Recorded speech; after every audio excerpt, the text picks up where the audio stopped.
ಚುಚ್ಚುಮದ್ದು ಅಂದರೆ ವ್ಯಾಕ್ಸಿನ್ ಬಗ್ಗೆ ಇನ್ಫಾರ್ಮೇಷನ್ ಕೊಡ್ತಾ ಇದ್ದೀನಿ. ಚುಚ್ಚುಮದ್ದು ಅಂದರೆ ಏನು ಅಂದರೆ ಕೆಲವೊಂದು ಇಂಜೆಕ್ಷನ್ ಮಾಡಿಸಿದ್ರೆ ನಿಮ್ಮ ಮಗುಗೆ ರೋಗ ನಿರೋಧಕ ಶಕ್ತಿ ಹೆಚ್ಚಾಗುತ್ತೆ. ಅಂದರೆ ಆ ರೋಗನ ಬರಲಿಲ್ದಂಗೆ ತಡೆಗಟ್ಕೋಬೋದು. ಸೊ ಅದಕ್ಕೋಸ್ಕರ ಕೆಲವೊಂದು ವ್ಯಾಕ್ಸಿನ್ಸ್ ಅತ್ಯಗತ್ಯವಾಗಿ ಮತ್ತು ಅವಶ್ಯವಾಗಿ ನೀವು ಮಾಡಿಸ್ಲೇಬೇಕಾಗತ್ತೆ. ಅದಕ್ಕೆ ಚುಚ್ಚುಮದ್ದು ಅಂತ ಹೇಳ್ತಾರೆ, ವ್ಯಾಕ್ಸಿನ್ ಅಂತ ಹೇಳ್ತಾರೆ.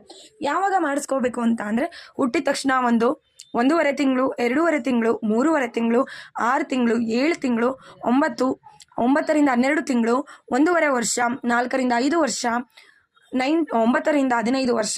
ಸೊ ಈ ಕೆಲವೊಂದು ವ್ಯಾಕ್ಸಿನ್ಸ್ನ ನೀವು ಹಾಕ್ಸ್ಲೇಬೇಕಾಗತ್ತೆ.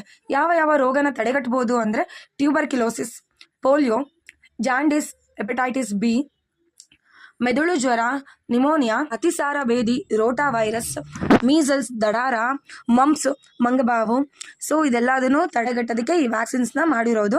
ಇದೆಲ್ಲದನ್ನು ನೀವು ಅತ್ಯವಶ್ಯವಾಗಿ ಮಾಡಿಸ್ಬೇಕಾಗತ್ತೆ. ಮತ್ತು